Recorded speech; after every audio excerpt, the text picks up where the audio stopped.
2026 বিশ্বকাপ বাছাই পর্বে নিজেদের 15 ও 16তম রাউন্ডের ম্যাচে ইকুয়েডর ও প্যারাগুয়ের বিপক্ষে মাঠে নামতে চলেছে ব্রাজিল।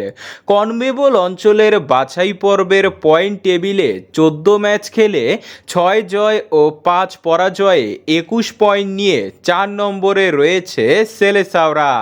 5 বারের সাবেক বিশ্ব চ্যাম্পিয়নদের 2026 বিশ্বকাপে যেতে হলে বাকি 4 ম্যাচের মধ্যে 2টি ম্যাচ জিততে হবে। এই 2 ম্যাচকে সামনে রেখে যখন দল গঠনে মনোযোগী ব্রাজিল, তখনই ব্রাজিল শিবিরে আসলো দুঃসংবাদ। ব্রাজিলের তরুণ ফরওয়ার্ড এনরিক ফিলিপে ইনজুরিতে পড়েছে।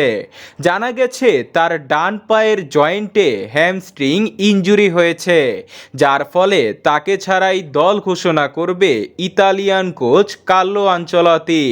তার অধীনে রিয়ালে খেলেছিল এনরিক। স্বাভাবিকভাবেই দল ঘোষণা করলে তিনি দলে থাকতেন, তবে শেষ পর্যন্ত দল ঘোষণার আগে ছিটকে গেছেন এই তারকা।